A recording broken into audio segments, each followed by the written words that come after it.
بسم اللہ الرحمن الرحیم۔ السلام علیکم ورحمۃ اللہ وبرکاتہ۔ یوٹیوب چینل ہیلدی لائف 92 میں خوش آمدید۔ اس ولاگ میں ہم بات کریں گے جوڑوں کی سوزش، گینٹیا آرتھرائٹس یعنی کہ RA فیکٹر پر۔ اس کے لیے ہمارے ساتھ اس وقت موجود ہیں ہومیوپیتھک ڈاکٹر عدنان علی طارق۔ السلام علیکم سر۔ وعلیکم سر السلام۔ کیا حال ہے؟ ٹھیک ہے آپ؟ الحمدللہ۔ سر پلیز اس کے اوپر ہمیں بریف کرے، گائیڈ کرے۔ آرتھرائٹس جوڑوں کی سوزش کو کہتے ہیں، جوڑوں میں درد ہونا، ان کا سوج جانا۔ آرتھرائٹس کی بنیادی طور پہ 3 ٹائپس ہیں۔ یہاں پہ ہم ذکر کر رہے ہیں رومیٹائڈ آرتھرائٹس کا، RA فیکٹر پازیٹیو ہونے کا، جس میں جوڑ ٹیڑھے میڑھے ہو جاتے ہیں، ان میں ڈیفارمیٹی آ جاتی ہے، ان کی ساختی تبدیلیاں آ جاتی ہیں، جیسے انگلیاں ٹیڑھی ہو جاتی ہیں، ہاتھ بند ہو جاتے ہیں، یا مختلف جوڑ جو ہیں وہ اپنی ڈی شیپ ہو جاتے ہیں۔ تو آرتھرائٹس کی جو بنیادی یہ جو ٹائپ ہے RA فیکٹر، یہ ایک آٹو امیون ڈیزیز ہے، یعنی اپنی ذاتی قوت مدافعت اپنے ہی جسم کو ڈیمیج کرتی ہے۔ اس کے علاوہ اس کی 2 اور اقسام ہیں۔ ریومیٹائڈ آرتھرائٹس کے علاوہ گاؤٹی آرتھرائٹس جو یورک ایسڈ کی وجہ سے یا جوڑوں میں کیلشیم کے اضافی ڈپازٹس کی وجہ سے ہوتا ہے، اور اوسٹیو آرتھرائٹس جو کیلشیم کی کمی کی وجہ سے ہوتا ہے، جو بھربھرے ہو جاتے ہیں۔ لیکن ریومیٹائڈ آرتھرائٹس جو ہے یہ قوت مدافعت، اپنی قوت مدافعت کا جو فیکٹر ہے RA ریومیٹائڈ فیکٹر جو ہے، وہ جوڑوں کے اندر سائنوویم کی گروتھ شروع کر دیتا ہے، اس کو یعنی اس کی وجہ سے اس میں سوزش آتی ہے، جوڑوں کے درمیان ایک جھلی ہوتی ہے سائنوویم اس میں، اور وہ موٹی ہونا شروع ہو جاتی ہے، گرو کرنا شروع کر دیتی ہے، جس سے ہڈیاں اپنی جگہ سے ہٹ جاتی ہیں اور جوڑ ٹیڑھے ہو جاتے ہیں۔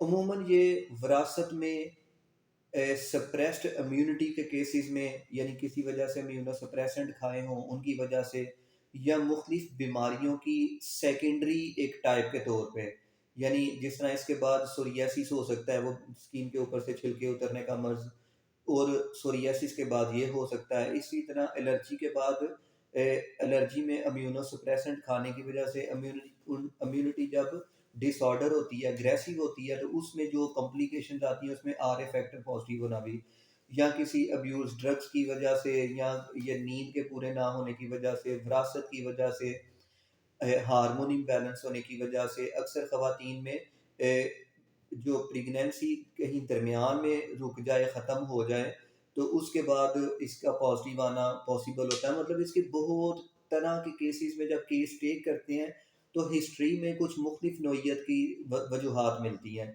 لیکن کتابوں میں جو ذکر ہے وہ وراثت کا ہے۔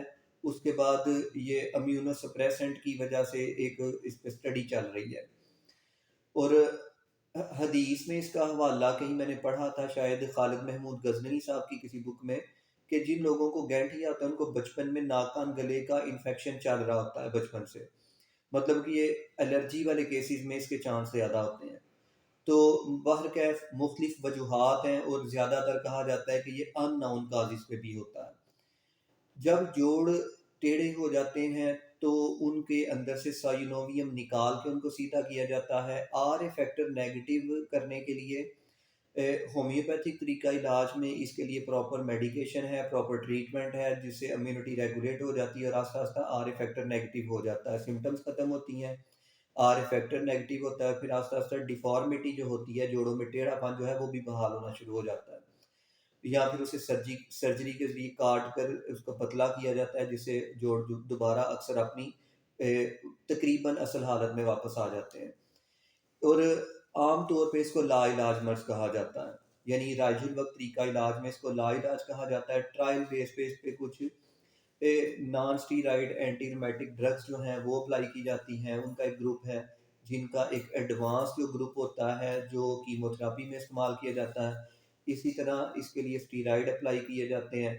تو ممکن ہے بعض کیسز نیگیٹو بھی ہو جاتے ہوں، لیکن جو تقریباً مارکیٹ میں زیادہ تر کیسز ہیں وہ کانٹینیو ہیں، مطلب وہ نیگیٹو نہیں ہو رہے، وہ ساری زندگی کے لیے مریض ہیں۔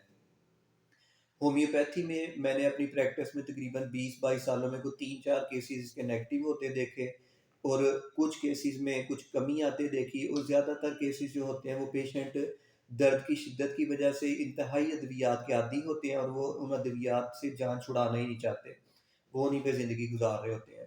اب اس کے لیے کچھ جو نیوٹراسوٹکس کی کچھ میڈیسنز تھیں جو ایلوپیتھی نے اڈاپٹ کر لیں، جن میں کارٹیجن میں جو ایک ٹیبلٹ ہے، اس میں گلوکوزامین ہے جو جوڑوں کی ریہیبلیٹیشن کا سالٹ ہے۔ اسی طرح اس کے لیے یہ کیلشیم اور وٹامن ڈی کا انٹیک بڑھایا جاتا ہے، اور ساتھ اسٹیرائڈز دیے جاتے ہیں، ہارمون بیلنس کیے جاتے ہیں۔ یعنی مختلف اینگل سے کوئی ماہر ریمیٹالوجسٹ جو ہے وہ اس کیس کو کلیئر کرنے کی، کور اپ کرنے کی کوشش کرتا ہے۔ لیکن ہومیوپیتھی اور طب میں یہ کام آسان ہے۔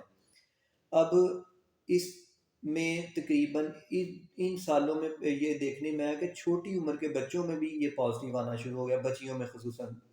اس کی وجہ نیند کی بے قاعدگی، اس کی وجہ غذاؤں کی بے قاعدگی، یعنی ایسی غذاؤں کا انٹیک جو جسم کو قوت مدافعت کو نقصان پہنچاتی ہیں۔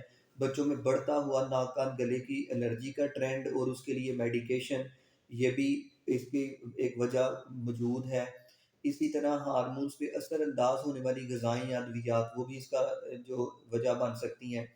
تو اب آہستہ آہستہ اس کے پیشنٹ کی تعداد بڑھتی جا رہی ہے پرانے سال، یعنی آج سے 10 سال پہلے کی نسبت اگر کمپیئر کیا جائے تو ہمیں اپنی لائف سٹائل کو ماڈریٹ کرنا چاہیے، یہ رسکوں سے بچنا چاہیے۔